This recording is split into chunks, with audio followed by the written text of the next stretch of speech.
லவ்தேத்து இயேசுஸ் கிறிஸ்துஸ். இயேசு கிறிஸ்துவுக்கு புகழ். தமிழ் கூறும் நல்லுலகில் வாழும் அனைத்து அன்புள்ளங்களுக்கும் வத்திக்கான் வானொலியின் வணக்கம். இறைவன் உங்கள் உள்ளத்தையும் இல்லத்தையும் தன் அன்பாலும் அருளாலும் அமைதியாலும் இன்றும் என்றும் நிரப்புவாராக.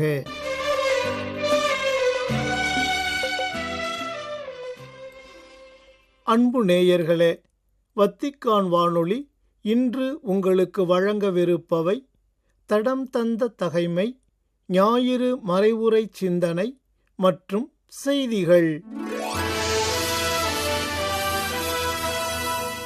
பிப்ரவரி 8. புனித ஜோஸ்பின் பகிட்டா.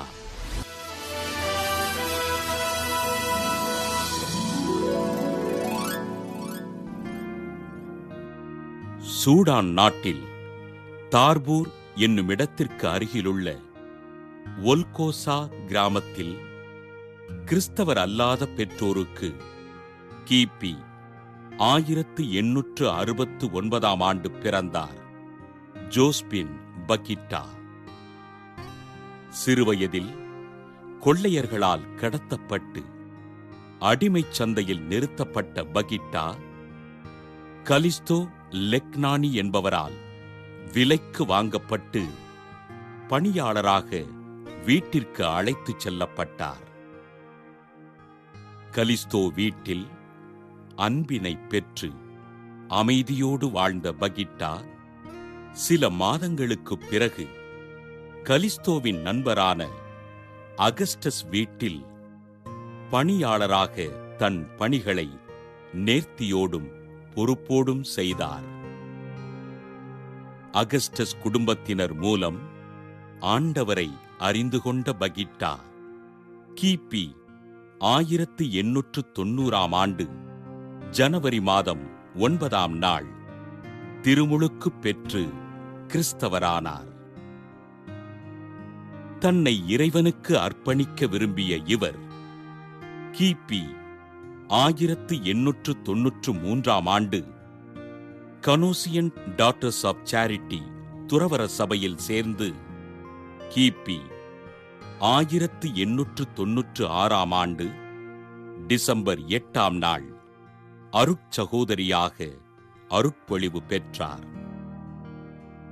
துன்புறுவோர் அனைவருக்கும் உதவிகள் செய்து தன் சகோதரிகளிடம் நேசத்தோடு வாழ்ந்த அருட்சகோதரி பகிட்டா ஆண்டவரை அறிவதே மிகச்சிறந்த அருளாகும் என்று கூறினார். புனித மரியன்னையினை காட்சியாக கண்டு அவரது அருளினை பெற்றுக்கொண்ட அருட்சகோதரி ஜோஸ்பின் பகிட்டா 1947 ஆண்டு பிப்ரவரி 8ஆம் நாள் விண்ணகம் சென்றார். நல்லவராக வாழுங்கள், ஆண்டவரை அன்பு செய்யுங்கள், அவரை அறியாதவர்களுக்காக மன்றாடுங்கள் என்று கூறி ஆண்டவரை அறிவித்து வாழ்ந்த அருட்சகோதரி ஜோஸ்பின் பகிட்டாவினை திருத்தந்தை 2ஆம் ஜான் பால் 2000ஆவது ஆண்டு அக்டோபர் 1 நாள் புனிதராக உயர்த்தி சூடான் நாட்டின் பாதுகாவலராக அறிவித்தார். புனித ஜோஸ்பின் பகிட்டா திருவிழாவினை கொண்டாடுகின்ற நாம் வீட்டு வேலை செய்கின்ற சகோதரிகளுக்காகவும் அவர்களின் குடும்பங்களுக்காகவும் ஆண்டவரிடம் ஜெபிப்போம்.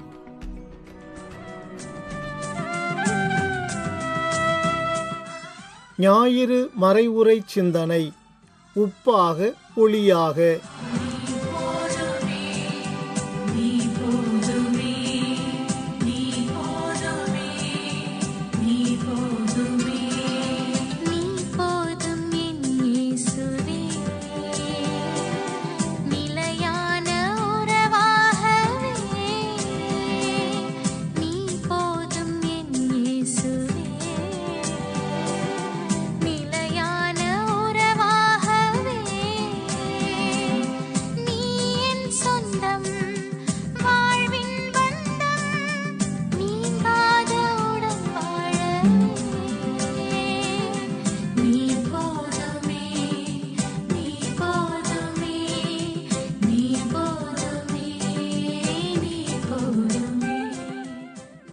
இந்த ஆண்டின் பொதுக்காலம் 5ஆம் ஞாயிறில் ஆண்டவர் உங்களுக்கும் எனக்கும் கொடுக்கிற செய்தி. அக்காலத்தில் இயேசு தம் சீடரை நோக்கி கூறியது, நீங்கள் மண்ணுலகிற்கு உப்பாயிருக்கிறீர்கள். உப்பு உவர்ப்பற்று போனால் எதை கொண்டு அதை உவர்ப்புள்ளதாக்க முடியும்? அது வெளியில் கொட்டப்பட்டு மனிதரால் மிதிப்படும், வேறு ஒன்றுக்கும் உதவாது. நீங்கள் உலகிற்கு ஒளியாயிருக்கிறீர்கள். மலை மேல் இருக்கும் நகர் மறைவாயிருக்க முடியாது. எவரும் விளக்கை ஏற்றி மரக்காலுக்குள் வைப்பதில்லை, மாறாக விளக்கு தண்டின் மீதே வைப்பர். அப்பொழுதுதான் அது வீட்டிலுள்ள அனைவருக்கும் ஒளி தரும். இவ்வாறே உங்கள் ஒளி மனிதர் முன் ஒளிர்க. அப்பொழுது அவர்கள் உங்கள் நற்செயல்களைக் கண்டு உங்கள் விண்ணக தந்தையை போற்றி புகழ்வார்கள். நீங்கள் இந்த உலகத்துக்கு அத்தியாவசிய தேவையாக இருக்கிறீர்கள். உப்பு இல்லாம இந்த உலகம் இயங்க முடியுமா? உப்பு இல்லாம இந்த உலகம் இயங்க முடியுமானா, உப்பு இல்லாம நம்மளுடைய உடலே இயங்க முடியாது. நம்மளுடைய உடல்ல முக்காவாசி இடம் தண்ணீரால் நிரம்பி இருக்குது அப்படின்னு நம்ம சின்ன வயசுல படிச்சிருப்போம். இந்த உடம்புல தண்ணி நிக்கணும்னா என்ன தேவை? உப்பு தேவை. ஒளி இல்லாமல் இந்த உலகம் இயங்கிட முடியுமா அப்படின்னா அதுவும் சாத்தியம் கிடையாது. சூரிய ஒளி இருக்கிறதுனால தானே மரச்செடி தாவரங்கள் எல்லாம் உயிர் வாழ முடிகிறது. சூரிய ஒளி இருக்கிறதுனால தானே இந்த உலகம் இயங்கி கொண்டு இருக்கிறது. ஆகவே ஆண்டவர் பாருங்க தெளிவா சொல்றாரு, நீங்கள் இந்த உலகுக்கு உப்பாகவும் ஒளியாகவும் இருக்கிறீர்கள். இது நம்முடைய அழைப்பு என்பதை நாம் ஒருபோது மறந்துவிடக் கூடாது. நீங்களும் நானும் சாதாரணவர்கள் அல்ல. ஆண்டவர் இயேசு கிறிஸ்துவின் பெயரால் அழைக்க பெற்றவர்கள், திருமுழுக்கு பெற்றவர்கள், ஆண்டவர் இயேசு கிறிஸ்துவனுடைய மீட்பின் பங்காளிகளாக மாறி இருக்கிறவர்கள், இறையரசின் அச்சாரமாய் விளங்குகிறவர்கள். நீங்களும் நானும் சாதாரணவர்கள் கிடையாது. நீங்கள் இந்த உலகுக்கு உப்பா இருக்கிறீங்க ஒளியா இருக்கிறீங்கன்னு சொன்ன அதே ஆண்டவர் அடுத்த வரியில என்ன சொல்றாரு பாருங்க, உப்பு அதனுடைய அந்த சுவையை அந்த உவர்ப்பை அது இழந்து போனால், ஒப்பற்று போனால் எதை கொண்டு அதை மீண்டும் சுவையுள்ளதாக மாற்ற முடியும்? அது வெளியில் கொட்டப்படும், மனிதரின் கால்களில் மிதிப்படும். ஆண்டு ரொம்ப அழகா சொல்ற, நீங்க தான் உப்பு, நீங்க தான் ஒளி, நீங்க தான் இந்த உலகத்துக்கு சுவையை தருகிறீர்கள்.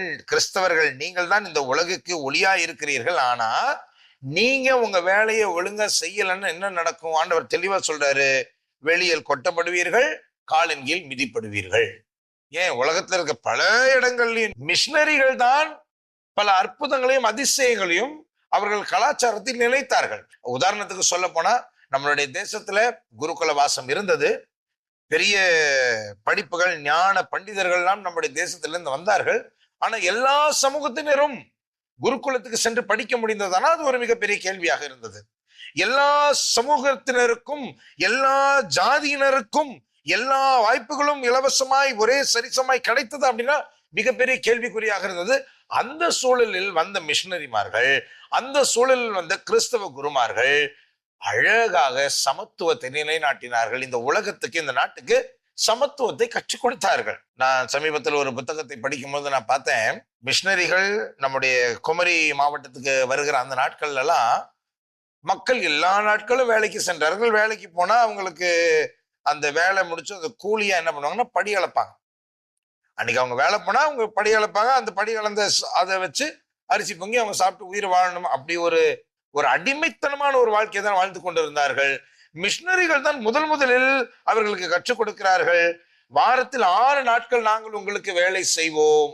வாரத்து ஒரு நாள் நாங்கள் உங்கள் வீட்டுக்கு ஊழியத்துக்கு வரமாட்டோம். ஊழியம்னா வேலை செய்யறதுன்னு அர்த்தம். வீட்டுல வாரத்துக்கு ஒரு நாள் நாங்க உங்க வீட்டுக்கு வரமாட்டோம், நாங்க ஆண்டவருடைய வீட்டுக்கு ஊழியத்துக்கு போவோம் அப்படின்னு சொல்லி மிஷனரிகள் அவர்கள் கற்றுக் கொடுக்க, ஞாயிற்றுக்கிழமை தோறும் கோவிலுக்கு வருகிற பழக்கமே மிஷனரிகளால இந்த தேசத்துக்கு கொண்டு வரப்பட்டதுதான். அதுக்கு முன்னாடி வாரத்துக்கு ஒரு நாள் ரெஸ்ட் எடுக்கிற பழக்கமே கிடையாது. அப்படி இருக்க இன்னைக்கு சண்டே மட்டும் இல்ல, சாட்டர்டேயும் சேர்த்து ஹாலிடே கிடைச்சா நல்லா இருக்கும்னு பேசுறோம். துபாய் மாதிரி நாடுகள்ல வெள்ளிக்கிழமையும் சேர்ந்து 3 நாள், வாரத்துல 3 நாள் ஹாலிடே அப்படின்னா நம்ம பேச ஆரம்பிக்கிறோம். ஆனா மனித உடலுக்கு ஓய்வு வேணும் அப்படின்ற பேச ஆரம்பிச்சதே யாருதான்? நற்செய்தியா அறிவிக்க சென்ற மிஷனரிகள் தான். இதுதான் ஆண்டவர் சொல்றாரு, நீங்கள் இந்த உலகுக்கு உப்பாய் இருக்கிறீர்கள், ஒளியா இருக்கிறீர்கள், மக்களுக்கு வழிகாட்டுகிற இடத்தில் இருக்கிறீர்கள். அப்படிதான் மிஷனரிகள் இருந்தாங்க. இன்றைக்கு நாம் நம்மை பார்த்து கேட்டுக்கொள்ள வேண்டிய கேள்வி, இன்றைக்கு நீங்களும் நானும் இதைத்தான் செய்து கொண்டிருக்கிறோமா? இந்த உலகத்தின் போக்கின்படி நீங்கள் ஒழுகாதீர்கள் என்று விவிலியம் சொல்கிறதே, அந்த வார்த்தையை நாம் உண்மையாகவே சீரியஸாக எடுத்துக்கொண்டிருக்கிறோமா? இல்ல 10 1 11 அத்தோடு நான் இன்னொன்னு என்கிற போக்கில் அந்த ஒரு இந்த உலக போக்கிலான ஒரு வாழ்க்கை நீங்களும் நானும் வாழ்ந்து கொண்டிருக்கிறோமா என்கிற கேள்விக்கு இன்று நாம் பதில் தேட வேண்டிய அவசியம் இருக்கு. 10 1 11 வாழ்வதற்கு ஆண்டவர் உங்களையும் என்னையும் அழைக்கவில்லை. அதற்காக அவர் சிலுவை சுமந்து ரத்தத்தை சிந்தி நம்முடைய பாவங்களை மன்னித்து நமக்காக மீட்பினை பெற்றுத்தரவில்லை. அவர் மிக தெளிவாக விவிலியம் சொல்லுகிறது, அவர் எங்கே செல்ல இருந்தாரோ, அவர் எங்கே எந்த ஊர்களுக்கெல்லாம் போக இருந்தாரோ அந்த ஊர்களுக்கு தான் அவருடைய சீடர்களை இருவருமாக ஆண்டவர் அனுப்பி வைத்தார். அப்ப இன்னைக்கு இந்த உலகத்துல, இன்னைக்கு நீங்க வேலை செய்யற ஆபீஸ்ல, இன்னைக்கு நீங்க படிச்சுட்டு இருக்க காலேஜ்ல, ஸ்கூல்ல, இன்னைக்கு நீங்க வேலை செய்யற இடத்துல, இன்னைக்கு நீங்க வாழ்ந்து கொண்டிருக்கிற லொக்காலிட்டியில ஆண்டவர் உங்களை வாழ வச்சிருக்கிறாரு அப்படின்னு சொன்னா, அவர் எங்க போக விரும்பினாரோ அந்த இடத்துக்கு தான் உங்களையும் என்னை அனுப்பி வச்சிருக்கிறார். அப்ப அவர் அங்க இருந்தா என்ன செஞ்சிருப்பாரோ அதைத்தான் நீங்களும் நானும் செய்ய அழைக்கப்படுகிறோம். இந்த உலகத்துக்கு உப்பாகவும் ஒளியாகவும் நம்ம இல்லை அப்படின்னு சொன்னா நாம் கிறிஸ்தவராய் வாழ்வதற்கு அர்த்தமே இல்லாதது போல் ஆகிவிடும். மிக அழகாக முதல் வாசகம் சொல்லுகிறது, ஆண்டவர் கூறியது, பசித்தோருக்கு உங்கள் உணவை பகிர்ந்தளிப்பதும், வீடு இல்லாதவங்களை உங்க வீட்டுக்குள்ள நீங்க கூட்டிட்டு வர்றதும், அவரோட பகிர்ந்து கொள்வதும், இதுதானே நான் விரும்புற நோன்பு. நீ இப்படி செய், நீ இப்படி செய், நான் உன் கூட இருப்பேங்கிற. உங்களுடைய கேள்விகளுக்கு, உங்களுடைய ஜெபங்களுக்கு அவர் பதில் கொடுப்பார். எப்ப கொடுப்பாருன்னா, அவர் சொல்றாரு, ஏழைகளுக்கு உதவுங்க. இன்னொரு இடத்துல ஆண்டவர் சொல்வார்ல, சின்னஞ்செறி என் சகோதர சகோதரிகளுக்கு எதையெல்லாம் செய்தீர்களோ எனக்கே செய்தீர்கள். இப்படி நீ பண்ணினா உன்னுடைய ஒளி உயரும். அதுதான் முதல் வாசகம் சொல்லு. ஆண்டவர் சொல்றாரு இல்லையா, நீங்கள் இந்த உலகுக்கு ஒளியா இருக்கிறீர்கள், உங்கள் ஒளி உலகத்துக்கு முன் ஒளிருக அப்படின்னு என்ன அர்த்தம்? எல்லா இடத்துலயும் அந்த ஒளி வீசணும் அப்படின்னு என்ன அர்த்தம்? ஏழைகளுக்கு உதவி செய்யுங்க, கஷ்டப்படுறவங்க கூட நெல்லுங்க. இப்படிதான் தொடக்க கால கிறிஸ்தவர்கள் வாழ்ந்தார்கள். நம்ம பைபிள்ல படிக்கிறோம், திருத்தூதர் பணியில வாசிக்கிறோம், அவர் அவருடைய சொத்தையெல்லாம் வித்துட்டு அதனால் வந்த பணத்தை எல்லாம் கொண்டு வந்து திருத்தூதர்களுடைய காலடிகளில் வைத்து அவர்கள் எல்லாம் ஒரே குடும்பமாய் வாழ்ந்தார்கள், ஒரே குடும்பமாய் உண்டார்கள். இதைத்தான் ஆண்டவர் விரும்பினார். நம்ம சுற்றி இருக்கிற ஏழையர்களை, எளியவர்களை நாம் கண்டு கொள்கிறோமா என்பதுதான் இன்றைக்கு மிகப்பெரிய கேள்வியாக இருக்கு. அது கவர்மெண்ட்டுடைய வேலை, கவர்மெண்ட் தான் பாத்துக்கணும். பைபிள் அப்படி சொல்லவே இல்லை. அரசனுடைய வேலைன்னு பைபிள் சொல்லவே இல்லை. பைபிள் என்ன சொல்லுது? சின்னஞ்சிறிய என் சகோதர சகோதரிகளுக்கு, உன் கூட இருக்கிற சகோதர சகோதரிகளுக்கு. லாசர் கதை நமக்கு நல்லா தெரியும் இல்லையா? ஏழை லாசர் அந்த பணக்காரனுடைய வீட்டின் வாசலில் இருந்தா, அந்த பணக்காரன் அந்த ஏழை லாசரை தொந்தரவு பண்ணல. அந்த பணக்காரன் அந்த ஏழை லாசரை எந்தவித சித்திரவதையும் செய்யல. அவன் செய்த ஒரே தப்பு, அந்த ஏழை லாசருக்கு உதவி தேவைப்படும் பொழுது இந்த பணக்காரன் உதவிக்கு போய் நிக்கல. அதனால அவனுக்கு என்ன கிடைச்சது? நரகம் கிடைத்தது. ஆண்டவர் இயேசு கிறிஸ்து சொன்ன, அவன் நரகத்துக்கு போயிருக்கான். ஏன்? அவனால் நல்லது செய்ய முடிஞ்சும் அவன் செய்யல. அவனுக்கு நிறைய பணம் இருந்தும் அவன் செய்யல. அவனுக்கு நிறைய வாய்ப்பு இருந்தும் அவன் செய்யல. அவனுக்கு நிறைய இருந்தது, ஆனா அவன் செய்யல. அவன் நரகத்துக்கு போக வேண்டியது. இன்றைக்கு நாம் நல்லதை செய்ய வேண்டும் என்று ஆண்டவர் விரும்புகிறார். எந்த அளவுக்கு நல்லதை செய்யணும்? நம்முடைய நல்ல காரியங்களை பார்த்து, நாம் செய்கிற நல்ல செயல்களை பார்த்து இந்த உலக மக்கள் கடவுளை போற்றி புகழணும், அவருக்கு மகிமை செலுத்தணும். இவங்க கிறிஸ்தவங்கன்றதுனால தானே இவ்வளவு நல்லது செய்யறாங்க. அன்னை தெரசாவை பார்க்கும்போது அப்படித்தானே மக்கள் சொன்னாங்க. வேற்று மதத்து பூசாரிகள் கூட அன்னை தெரசாவை பார்க்கும் பொழுது எங்கள் தெய்வங்கள் இவர்களும் தெரிகிறார்கள் என்று சொல்வார்களே.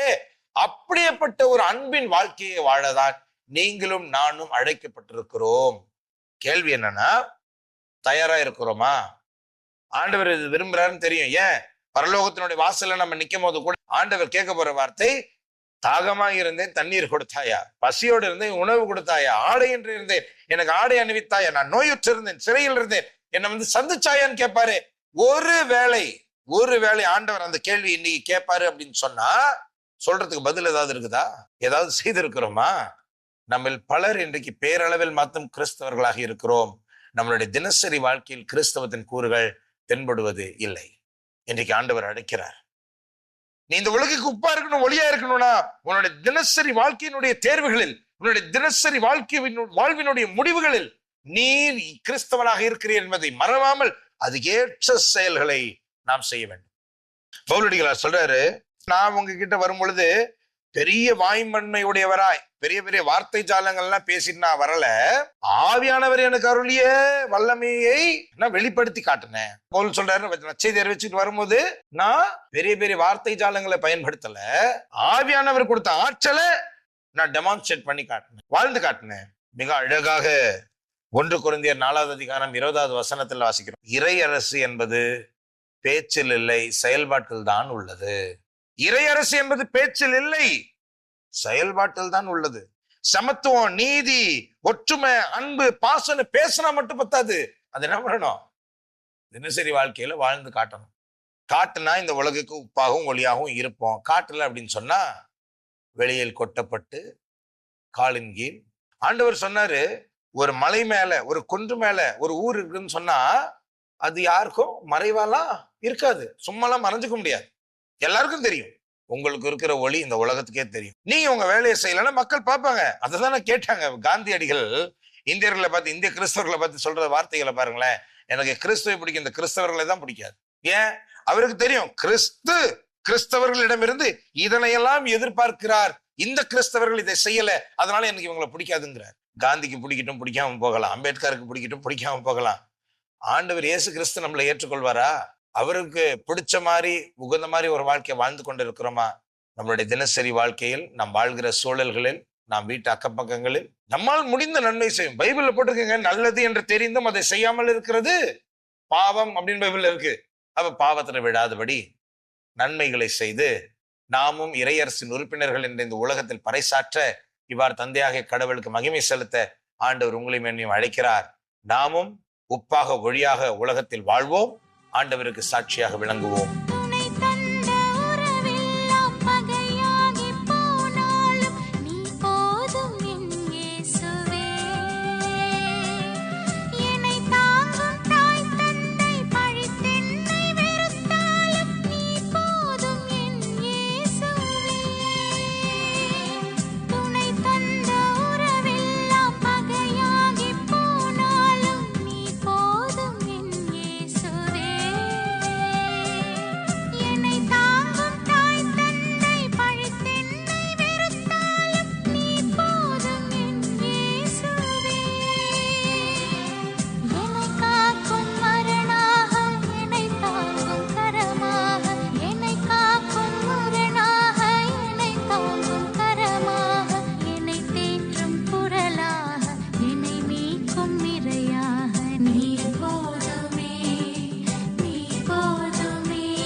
அன்பு நேயர்களே, இந்நேரம் வரை நீங்கள் கேட்டு மகிழ்ந்தது ஞாயிறு மறைவுரை சிந்தனை. இத்துடன் வத்திக்கான் வானொலியின் இன்றைய நாள் நிகழ்வுகள் நிறைவு பெறுகின்றன. உங்கள் செவிமடுத்தலுக்கு நன்றி. வணக்கம்.